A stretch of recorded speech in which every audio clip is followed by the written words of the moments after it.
எங்கே இந்த பப்புவே காணோம், எப்போ பார்த்தாலும் இங்கே இருப்பான், ஆளவே காணோம். செங்கமலா, செங்கமலா, இதோ வரேன். ஏன் கத்திட்டு இருக்கீங்க? எங்கே நம்ம பையனவே காணோம்? அவன் நான் சண்டே ஸ்கூல் போயிருக்கான். சண்டே ஸ்கூலுக்கா? கோயில் மணி அடிச்சது கேட்கவே இல்லையே. கோயிலில் இல்லை, அதான் பக்கத்து ஊர்லேருந்து எல்லா புதன்கிழமையும் பாஸ்டர் அம்மாவும் அவங்க ஃப்ரெண்டும் வந்து பைபிள் இருக்கிற கதைலாம் சொல்லி கொடுக்குறாங்கல்ல, அதுக்கு தான் போயிருக்கான். ஓ அப்படியா, சரி சரி, போய் படிக்கட்டும். ஏசாயா 54:13 இவ்விதமாய் சொல்கிறது, உன் பிள்ளைகள் எல்லாரும் கர்த்தரால் போதிக்கப்பட்டு இருப்பார்கள் என்று. மார்க்கு 10:14 சொல்லப்பட்டு, சிறு பிள்ளைகள் என்னிடத்தில் வருவதற்கு இடம் கொடுங்கள், அவர்களை தடை பண்ணாதிருங்கள் என்று சொல்லப்பட்டிருக்கு. அதனால நம்மளோட பிள்ளைங்களை சண்டே கிளாஸ் அனுப்புறதுக்கு நம்ம ஒரு நாளும் தடை பண்ணக்கூடாது. அந்த சண்டே கிளாஸில் தான் அவங்க வந்து நிறைய காரியங்களை சிறு வயதுலேருந்தே கற்றுக்கொள்கிறாங்க.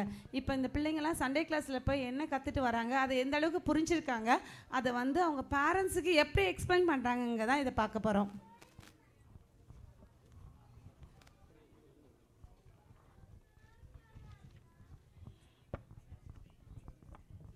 பிரைஸ் லார்ட் பிள்ளைங்களா. ஓகே, இன்னைக்கு பெட்ஸி அக்கா ஒரு கதை சொல்லிட்டு இருப்பாங்கன்னு கவனிங்க. சரி, நம்ம சண்டே கிளாஸை ஒரு ப்ரேயரோட தொடங்குவோம். அன்புள்ள இயேசு ராஜா, இந்த அருமையான ஆண்டவரே, சண்டே கிளாஸை ஆசீர்வதிங்க. நாங்கள் சொல்லிக் கொடுக்குறது பிள்ளைங்களுக்கு நல்லா புரிய உதவி செய்யுங்க. ஆமேன். ஓகே, இன்னைக்கு நம்ம மேத்யூ 25 ஒரு சம்பவத்தை பார்க்க போகிறோம். ஓகேவா? ஸோ வந்து 10 கன்னிகைகள் இருந்தாங்களாம். எத்தனை பேர் இருந்தாங்களாம்? 10 கன்னிகைகள் இருந்தாங்களாம். அதில் 5 பேர்கிட்ட எண்ணெய் மட்டும் இருந்துதான், எண்ணெய் அண்ட் தீவட்டி, ஆயில் அண்ட் மேட்ச் ஸ்டிக்ஸ் இருந்துதான். இன்னொரு 5 மெம்பர்ஸ் கிட்ட வந்து ஆயில் இல்லை, ஒன்லி மேட்ச் ஸ்டிக்ஸ் இருந்துதான். ஸோ இவங்க 10 பேருமே வந்து ஜீசஸ் வர்றதுக்காக ரொம்ப நேரம் வெயிட் பண்ணிட்டு இருந்தாங்களாம். வெயிட் பண்ணி ஜீசஸ் வரவே இல்லையா. இவங்க அப்படியே தூங்கி போயிட்டாங்களாம். திடீர்னு அவங்களுக்கு ட்ரம்பட் சவுண்ட் கேட்டுச்சு. கேட்டோன்னே எந்திரிச்சு இந்த ஆயில் அண்ட் மேட்ச் ஸ்டிக்ஸ் உள்ளவங்க ஆயிலை வச்சு மேட்ச் ஸ்டிக்ஸ் பொருத்தி லைட் பண்ணிட்டாங்க. ஆனால் மீதி 5 பேர் வந்து எண்ணெய் இல்லாதவங்க கிட்ட எங்களுக்கு எண்ணெய் தாங்க அப்படின்னு வந்து கேட்டாங்களாம். ஆனால் வந்து எண்ணெய் இருக்கிறவங்க வந்து எங்களுக்கே இது பத்தாது அப்படின்னு சொல்லிட்டு கொடுக்கலையாம். அதனால அந்த லைட் வச்சு ரெடியாக இருந்தவங்கள மட்டும் ஜீசஸ் கூட்டிகிட்டு போயிட்டாங்க. எண்ணெய் இல்லாத 5 பேரை ஆண்டவர் வந்து விட்டுட்டு போயிட்டாங்களாம். இதுக்கான அர்த்தத்தை நம்ம அடுத்த வாரம் நீங்கள் வீட்டில் போய் யோசிச்சுட்டு வாங்க. ஓகே, ப்ரே பண்ணி க்ளோசிங் ப்ரேயர் பண்ணலாம். அன்புள்ள இயேசு ராஜா, ஆண்டவரே, இந்த காரியங்கள் பிள்ளைங்களுக்கு புரிய நீங்கள் அவங்க மனசில் பேசுங்க. இயேசு நாமத்தில் பிதாவே, ஆமேன். ஓகே, இந்த கதையில் சொல்லப்பட்டது பார்த்திங்கன்னா எண்ணெயோட முக்கியத்துவத்தை பற்றி அவங்க வந்து சொல்லி கொடுத்துருக்காங்க பிள்ளைங்களுக்கு. ஸோ ஆயில் வந்து எந்த அளவுக்கு இம்பார்ட்டன்ட் அப்படிங்கிறத வந்து பிள்ளைங்க எந்த அளவுக்கு புரிஞ்சுட்டு பெற்றவங்க கிட்ட வந்து கேட்குறாங்கிறத நம்ம இப்போ பார்க்க போகிறோம்.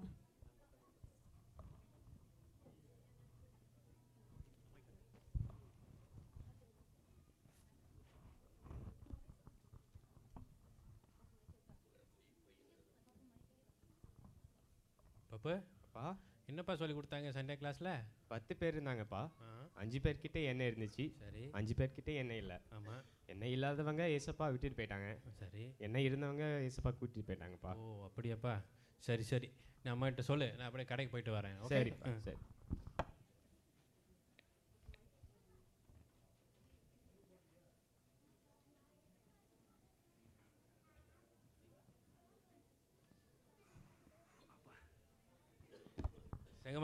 செங்கமலா, இதோ வரேன்.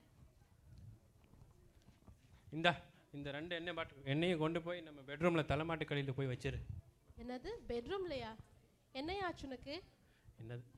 நான் என்ன சொல்ல வரேன்னா, இதை வந்து கொண்டு போய் நம்மளுடைய பெட்ரூம் கடையில் தலைமாட்டு கடையில் கொண்டு போய் வச்சிரு. யாராவது எண்ணெய் எடுத்துட்டு போய் பெட்ரூம்ல வைப்பாங்களா? லூஸ் ஆயிட்டியா நீ? என் தாத்தா பேர் என்ன சொல்லு? மோசே. எங்கள் அப்பா பேர் காலேப்பு. என் பேர் என்ன சொல்லு? லூஸ் ஆயிட்டியா என்ன நீ? உன் பேரை போய் என்கிட்ட நீ கேட்குற? சொல்ற ஃபஸ்ட்டு. யோசேப்பு. நாங்கள்லாம் வந்து பரம்பரையாக கிறிஸ்துவ குடும்பம். பைபிள் பற்றி உனக்கு என்னதான் தெரியும்? இந்த மனுஷனை குடிக்காதன்னு சொன்னா பைபிளில் இயேசுநாதரே தண்ணியை வைனா மாற்றி குடிக்க கொடுத்தாருன்னு சொல்கிறாரு. கிறிஸ்தவனா நல்ல பையன், நல்லா பார்த்துப்பான்னு நினச்சி கல்யாணம் பண்ணேன். தலை எழுத்து, யார்கிட்ட போய் சொல்கிறது? நில்ல, அதை எங்கே கொண்டு போய் என்ன வடை சுட்டுட்டு போகல? வடை சுடலான்னு பார்க்குறியா? நீ வடை சுட்டுட்டு நீ மட்டும் ஏசப்பா கூட போகலான்னு பார்க்குறியா? கொண்டு வந்து இங்கே வச்சுட்டு போய் கொடுங்க. முத்திருச்சு போல.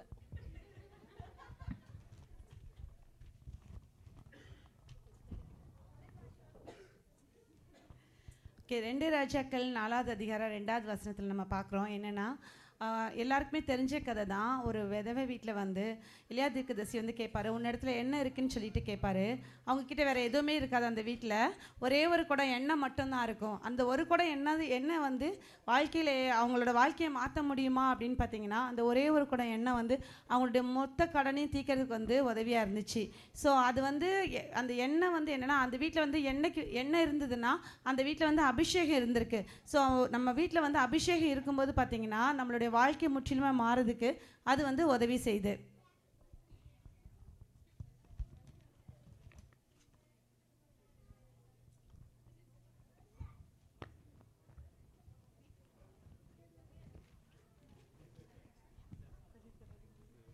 கெவின், இன்னைக்கு சண்டே ஸ்கூலில் என்ன சொல்லி கொடுத்தாங்க? 10 கன்னிகைகள் இருந்தாங்களா, அதில் 5 கன்னிகைக்கிட்டே தான் எண்ணெய் இருந்துச்சான், மீதி 5 கன்னிகைக்கிட்ட எண்ணெய் இல்லையா.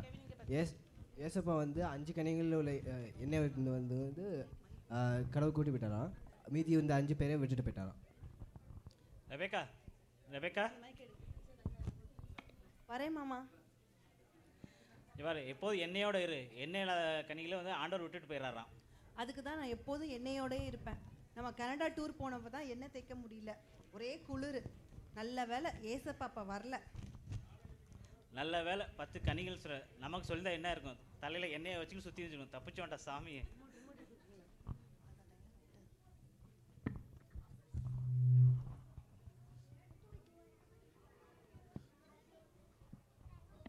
ஏமி, இன்னைக்கு சண்டே ஸ்கூலில் என்ன சொல்லி கொடுத்தாங்க? 10 கன்னிகைகள் கதை சொன்னாங்கப்பா. அதோட அர்த்தத்தை அடுத்த கிளாஸில் சொல்ல சொன்னாங்க. அப்படியா? அம்மா கிட்ட கேட்டு தெரிஞ்சுக்கோ, நான் வெளியே போயிட்டு வர்றேன். சரி அம்மா, இன்னைக்கு 10 கன்னிகைகள் கதை சொன்னாங்கம்மா. எதிரா அந்த 5 பேர்கிட்ட தீவெட்டி இருக்கும், 5 பேர்கிட்ட தீவெட்டி இல்லாமல் இருக்குமே, அந்த கதையா? ஆமாம்மா. 5 தீவெட்டி இல்லாதவங்கள ஏசப்பா விட்டுட்டு போயிட்டாங்களா? ஆமாடா, அவங்க 5 பேர் மூஞ்சி வந்து அவருக்கு தெரிஞ்சிருக்காது இருட்டில், அதனால விட்டுட்டு போயிட்டாரு. வெளிச்சமாக இருந்தவங்க மூஞ்சி தெரிஞ்சிருக்கும், அதனால அவங்கள மட்டும் கூப்பிட்டு போயிட்டாரு. ஓகேவா? புரிஞ்சுச்சா? ஏமி, அம்மா சொல்லி கொடுத்தாங்களா?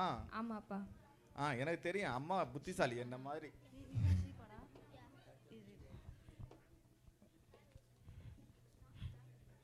ஓகே, இதில் பார்த்தோன்னா தலையில் வந்து எண்ணெய் தேய்க்காமல் இருந்தாங்க அப்படிங்கிற மாதிரி சொல்லியிருக்கு. நீங்கள் பார்க்கும்போது லேவியராகமம் 8வது அதிகாரம் 12வது வசனத்தில் என்ன சொல்லுதுன்னா, ஆரோனுடைய சிரசின் மேல் வார்த்து அவனை பரிசுத்தப்படுத்தும்படி அபிஷேகம் பண்ணினான். எதை வச்சு அபிஷேகம் பண்ணினாங்கன்னா, எண்ணெயை வச்சு அபிஷேகம் தான் பண்ணாங்க. ஸோ அந்த எண்ணெய் என்ன பண்ணுதுன்னா நம்மளை வந்து பரிசுத்தப்படுத்துது. ஸோ நமக்குள்ளால அபிஷேகம் இருக்கும்போது நம்மளுடைய வாழ்க்கையில் வந்து அது நம்ம பரிசுத்தமாக வாழும்படியான அந்த கிருபையை வந்து அது நமக்கு அளிக்குது. ஸோ அந்த எண்ணெய் வந்து நம்ம எதுக்காக நாங்கள் ரிலேட் பண்ணியிருக்கோம்னா, அபிஷேகத்துக்கு ஈக்குவலாக ரிலேட் பண்ணி தான் இந்த நாடகத்தை நம்ம பார்த்துட்ருக்கோம். ஸோ ஒவ்வொருத்தவங்களோட புரிதல் எப்படி இருக்குன்னு பார்த்து தான் அது பிரகாரம் அவங்க வந்து பதில் சொல்லிட்டு இருக்காங்க. இப்போ அடுத்த குடும்பம் இதை எப்படி வித்தியாசமாக யோசிக்கிறாங்கிறத நம்ம பார்க்கலாம்.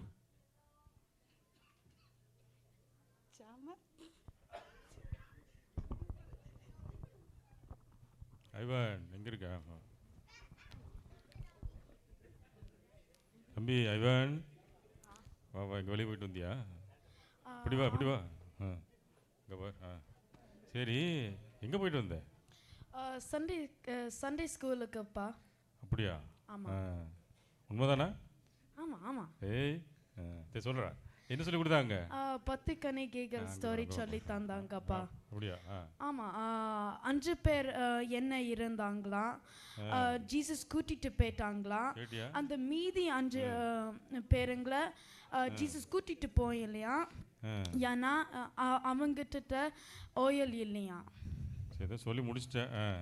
இங்கே பாரு, எந்த காலத்துடா கண்ணு இருக்கிற, எண்ணெயும் வேணாம் ஒன்றும் வேணாம், மொபைலில் சார்ஜ் இருந்தாவே போதும். ஏசப்பா வரும்போது டங்குன்னு போயிடலாம். 2 பேர் ஃபோன் நல்லா சார்ஜ் போட்டு வை. என்ன லைட் அடிச்சுட்டு? சரிங்க, அப்படியே செஞ்சிடுறேன். இல்லை அம்மா, டீச்சர் சொன்னாங்க அந்த ஸ்டோரியா ஜீசஸ் தான் எக்ஸாம்பிளாக சொன்னாங்க. கண்ணு, உனக்கு ஒன்றும் புரியல, போக போக புரிஞ்சுப்ப போ.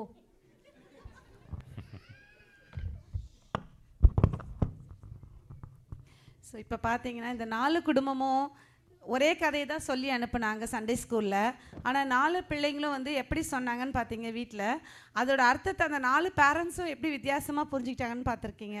அது மட்டும் இல்லை, இவங்க சொல்கிறாங்க மொபைல் இந்த மாதிரி லைட் இல்லைன்னா வந்து நீங்கள் போக முடியாது அப்படின்னு. உண்மைதாங்க. நம்ம வாழ்க்கையில் இருளாகிய பாவம் சூழ்ந்திருக்கும்போது கர்த்தர் வருகையில் நம்மளை அவர் பார்க்கவே உண்மையிலே முடியாது தான். அந்த இருளிலேருந்து நம்மளை வெளியில் கொண்டு வரதுக்கும்படியாக வெளிச்சமாகி அவர் நமக்குள்ளால் எப்பொழுதுமே இருக்கணும். அதை தான் அவங்க வந்து டார்ச்சில் அந்த மொபைலில் எப்பவும் சார்ஜ் போட்டு வச்சுக்கோங்க, லைட் வேணும்னு சொன்னாங்க. ஸோ மொபைலில் சார்ஜ் போட்டு வைக்கிறது வேறு ஒன்றுமே இல்லை, நம்மளுடைய ஆவிக்குரிய வாழ்க்கையில் எப்போவுமே நம்ம வந்து அனலுள்ளவர்களாக இருக்கணுங்க தான் அது குறிக்குது. ஸோ இப்போ பார்த்தீங்கன்னா திருப்பியும் சண்டே கிளாஸ்க்கு பிள்ளைங்க போகிறாங்க, அங்கே ஒரு கதை சொல்லி கொடுக்க போகிறாங்க. அந்த கதையை எப்படி வந்து பிள்ளைங்க வீட்டில் சொல்கிறாங்க தான் நம்ம பார்க்க போகிறோம் இப்போ.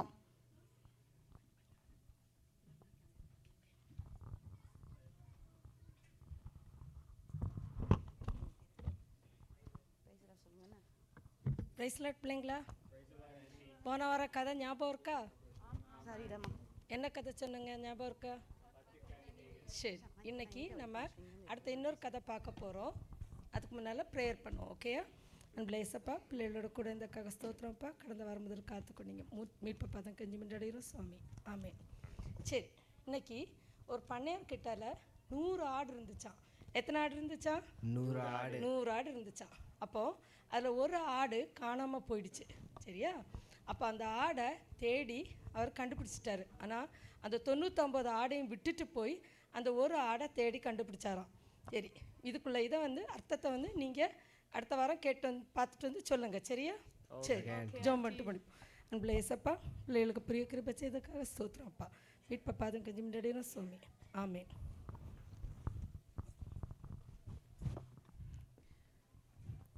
ஸோ அவங்கக்கிட்ட 100 ஆடு இருந்தாலும் அந்த 99 ஆடை வந்து விட்டுட்டு ஒரே ஒரு காணாமல் போன ஆடை தேடி போனாங்க. ஸோ நம்ம எல்லாருக்குமே இந்த கதை தெரியும்.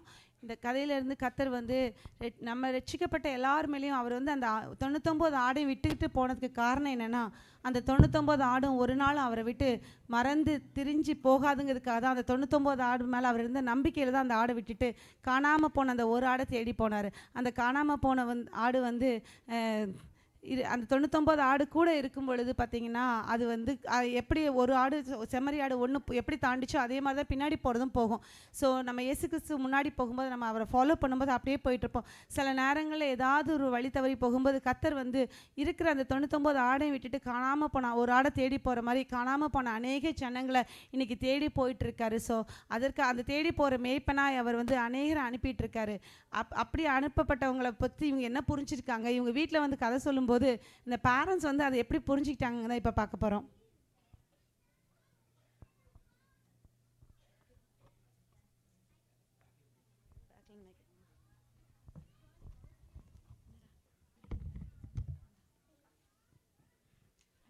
சண்டே ஸ்கூல்ல என்ன சொல்லி கொடுத்தாங்க?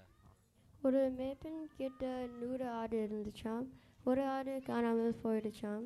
அந்த மேப்பன் 99 ஆடு விட்டு ஒரு ஆடு தேடி போனாராம். தேடி கண்டுபிடிச்சி கூட்டிட்டு வந்தாராம். பண்ணேரையா பாப்பா தாஸ், அம்மா ஆடுகளெல்லாம் மேய்க்க கூட்டு போய் சொல்லியிருந்தாங்க. ரெபேக்கா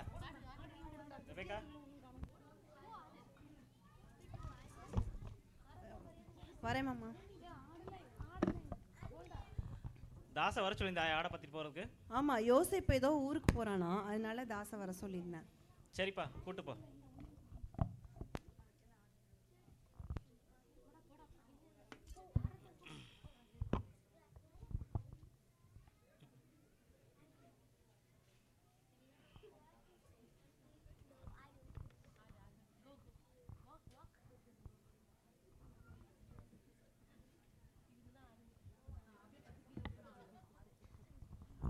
ஐயோ, 99 ஆடு தான் இருக்குது, இன்னும் ஒரு ஆடை காணுமே.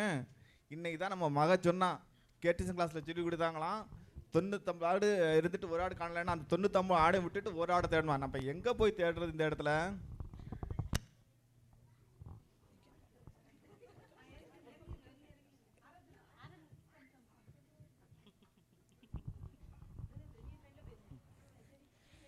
நல்ல வேலை கண்டுபிடிச்சிட்டாங்க.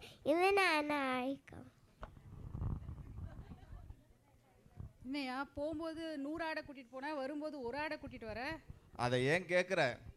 நான் 100 ஆடு கொண்டு போயிருந்தேன்னா அதில் 99 ஆடு இருந்துச்சு. இந்த ஆடு மட்டும் எங்கே தொலைஞ்சு போயிடுச்சு. நான் அதை விட்டுட்டு அதை கர்த்தர் பார்த்துக்குவான்னு சொல்லிட்டு இதை தேடி போயிருந்தேன். தேடி வந்து திரும்பி பார்த்தா அந்த 99 ஆடையும் காணோம். ஐயோ இவருக்கு என்னாச்சோ, நேற்று வரைக்கும் நல்லா இருந்தார். இந்த யோசிப்பு கூட சேராதனா கேட்டால் தானே. இப்போ பண்ணையார்கிட்ட என்ன பதில் சொல்ல போகிறேன்னா தெரியல. ஐயோ பண்ணையார் வந்துட்டாரு. என்ன தாசு ஆடல் தொழுவத்தை அடைச்சாச்சா? அடைச்சிட்டேன், ஆனால் இந்த ஒரு ஆடை தான் அடைச்சிட்டேன். வேற 99 ஆடையும் காணோம் ஐயா. 99 காடம்மா? ஆமாம் ஐயா, அந்த ஆடெல்லாம் இருந்துச்சு, இதை காணலன்னு இதை தேடி போனேன், பார்த்தா அந்த ஆடை காணல. ஐயோ வீட்டுக்கார்ட்ட என்ன சொல்கிறது நான் இப்போ?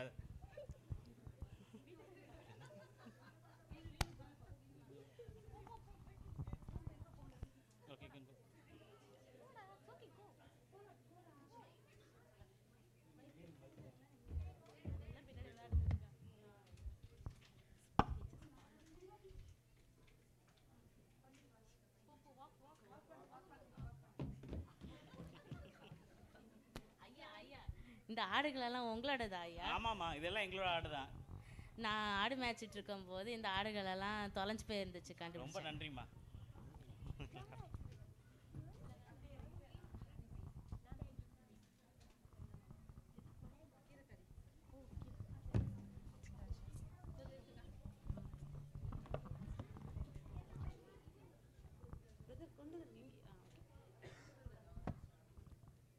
கீரை வாங்கலையோ, கீரை, பாலக்கீரை, அரைக்கீரை, முருங்கைக்கீரை, கீரை வாங்கலையோ. கீரைம்மா இங்க வா, எனக்கு ஒரு கட்டு கீரை கொடு. இந்தாங்கம்மா. வீட்டிலலாம் எப்படி இருக்காங்க? அம்மா அதை ஏன் கேட்குறீங்க? 2 நாளாக என் பையனுக்கு உடம்பே சரியில்லைம்மா. டாக்டருக்குலாம் என்ன வியாதினே தெரியலம்மா. அச்சோ அப்படியா? எல்லா வியாதியும் சுகப்படுத்த ஒருத்தரால் மட்டும்தான் முடியும். நீ வேணா உன் பையனுக்காக ஜெபம் பண்ணி பாரு. சரிம்மா. இந்த காசை வச்சுக்கோ, ஏதாவது வேணும்னா சொல்லு, சரியா? சரிம்மா, ரொம்ப நன்றிம்மா. பரவாயில்ல. கீரை வாங்கலையோ, கீரை.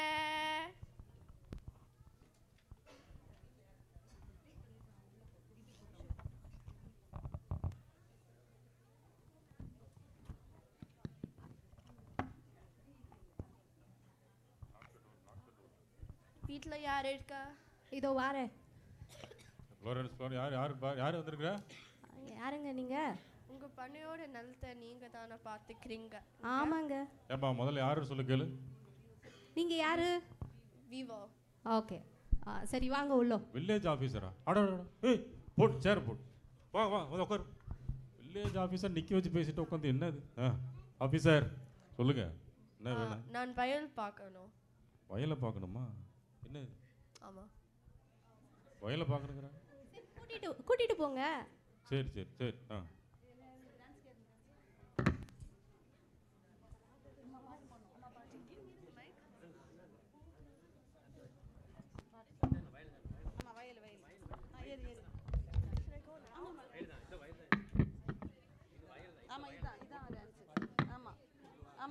வெயிட் பண்ணுங்க, எல்லாம் ரெடியா? போடுங்க.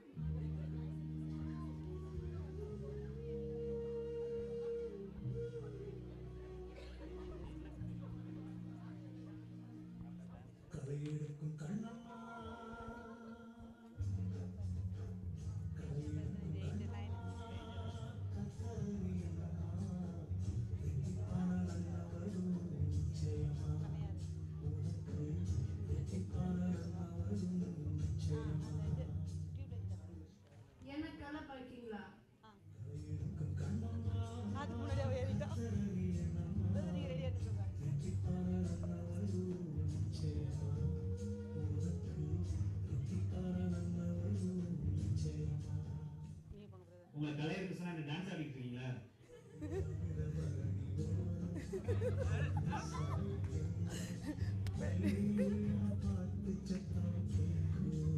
கரெக்டான டைம்ல போடுறாங்க.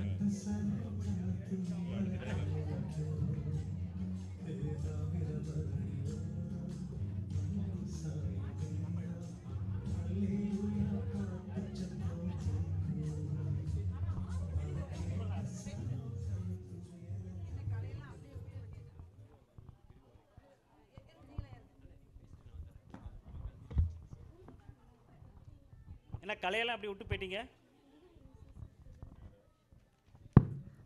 நேரம் என்ன கேட்டீங்க? கலையெல்லாம் அப்படியே கிடக்க எப்படிங்க அவன்? நீங்கள் கேட்பீங்க. அதை முன்னாடி சொன்ன அந்த யோசேப்பு தாசுமே சரியான கடைஞ்செடுத்தவங்களாம் இருக்கிறாங்க. முன்னாடி பிடுங்க சொல்லி சொன்னேன்ல, ஏதாவது கேட்குறீங்களா? ஐயா இந்த குடிகாரன் சொல்ல கேட்காதுங்க ஐயா. அது களை பெருசா வளர்ந்தாதான் அதை எடுத்து அறுத்து அந்த மாடுகள்லாம் போட முடியும். அதுக்காக தான் வளர்ந்து விட்டுட்டு இருக்கோம். இல்லை ஐயா, அதை வந்து வளர விடக்கூடாது ஐயா. கொஞ்சம் வளர விட்டுட்டு நம்ம அதை அப்படியே பிடிங்கலாம் ஐயா. நம்ம எப்போ பிடுங்க மாட்டோம்னு நினைக்கிறோமோ அதை அப்போயே பிடிங்கணும் ஐயா. நல்லா தான் பேசுறீங்க, ஆனால் எனக்கு விளைச்சல் நல்லா இருந்தால் சரிதான். சரி ஐயா, சரி வந்துடுறேன் ஐயா. ஐயா.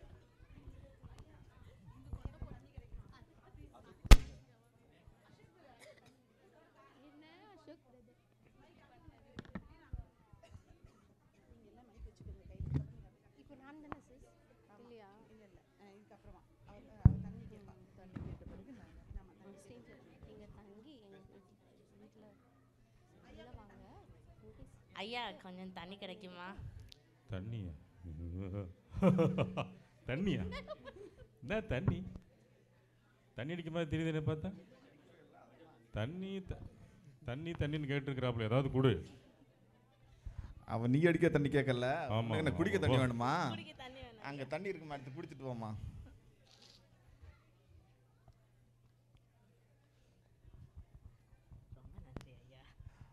நண்டியெல்லாம் இருக்கட்டு. உனக்கிட்ட யாராவது இதை மாதிரி உதவி கேட்டால் நீயும் உதவி செய்யணும். நீங்களும் தான் செய்யணும். சரி ஐயா.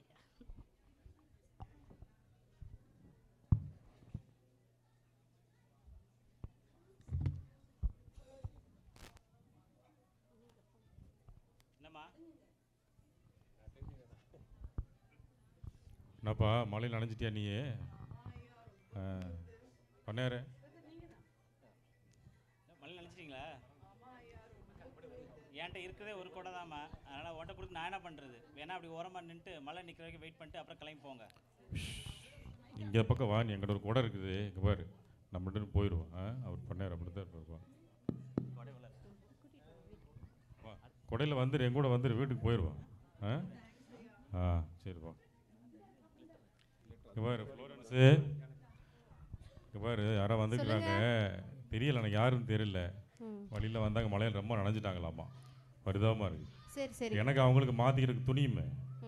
கொஞ்சம் குடையும் எடுத்து வரியா? இன்னொரு குடை எடுத்து வா. வாங்க வாங்க உள்ளே வாங்க. வந்து சாப்பிட்டு அப்புறமா மழை நின்றதும் போங்க.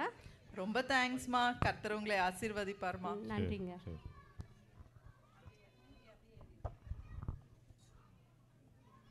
யோசேப்பு ஐயா சொல்லுங்க ஐயா. ஆமா, சர்ச்சுக்கு டியூப்லைட் போட சொன்ன போட்டாச்சா? ஆமாம் ஐயா, வாங்கிட்டேன் ஐயா.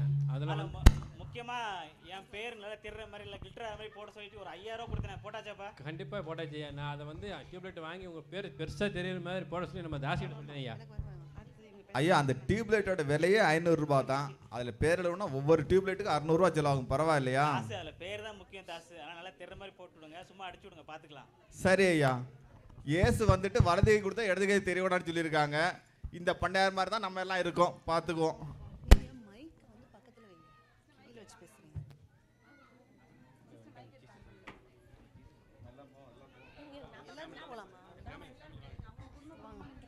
கடவுளே வந்துட்டீங்களா?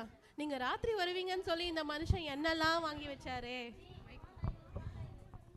நான் ஒரு நாள் கூட எண்ணெயே இல்லாமல் இருந்ததில்லை. இன்னைக்கு தான் சர்ச்சுக்கு போகிறதுக்காக ஷாம்பு போட்டு குளித்தேன். எனக்கு அப்போவே தெரியும் கடவுள் நைட்டில் வரமாட்டாருன்னு. வந்தால் இருட்டில் இருக்க எல்லாரும் தூங்கிட்டு இருக்கவங்கள எப்படி எழுப்பி நடக்கிற காரியமா இதெல்லாம்? யோசேப்பு குடும்பமும் அசோக் குடும்பமும் தாஸ் குடும்பம் ஆகிய 3 குடும்பம் மட்டும் என்னோட கூட பரலோகம் வருவார்கள். ஐயோ, நான் எண்ணெயே இல்லாமல் ஒரு நாள் கூட இருந்ததில்லை. என்னையே விட்டுட்டு போறீங்க? நான் பசியான இருந்தேன், போஜனம் கொடுக்கவில்லை. தாகமாய் இருந்தேன், தண்ணீர் கொடுக்கவில்லை. அந்நியனாய் இருந்தேன், என்னை சேர்த்துக்கொள்ளவில்லை. இந்த மனுஷன் தான் ஒருத்தருக்கும் ஒன்றும் கொடுக்க மாட்டான். அதுக்காக என்னையே விட்டுட்டு போறீங்க?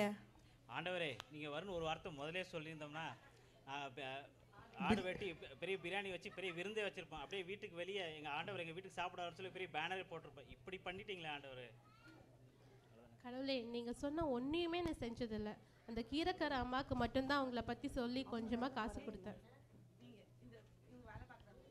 இவங்களே எங்ககிட்ட வேலை பார்க்குறாங்க. இவங்க யாருக்கு என்ன பண்ணாங்க?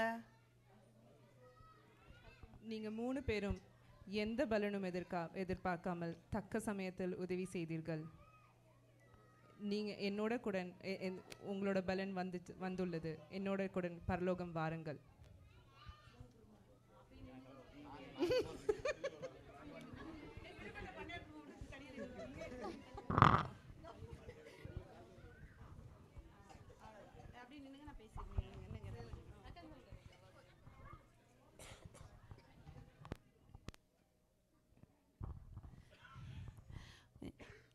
இப்போ பார்த்தீங்கன்னா பிள்ளைங்களுக்கு சொல்லி கொடுத்ததா பிள்ளைங்க வீட்டில் சொன்னாங்க.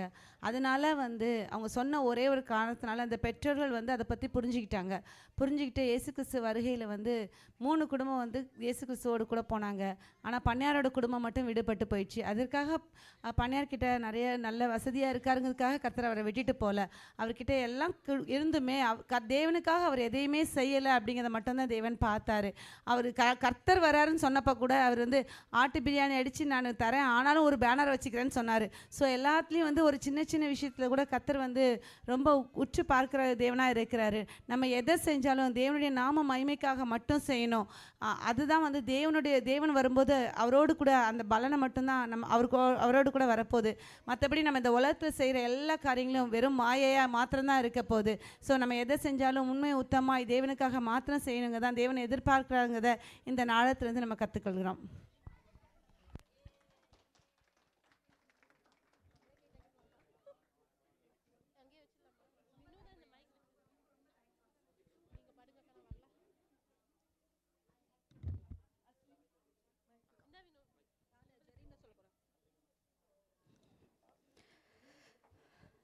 Can we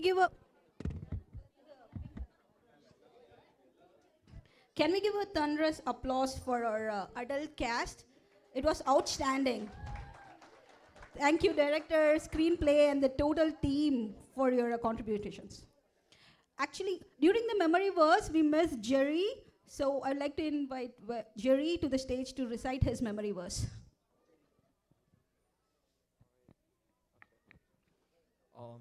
Okay, Psalms 121. I lift up my eyes to the hills. Where does my help come from? My help comes from the Lord, the maker of heaven and earth. He will not let your foot slip. He who watches over you will not slumber. Indeed, he who watches over Israel will neither sleep nor slumber. The Lord watches over you. The Lord is your shade at your right hand. The sun may not harm you by day, nor the moon by night. The Lord will keep you from all harm. He will watch over your life. The Lord will watch over your coming and going, both now and forevermore. Amen. Amazing. Thank you, Jerry.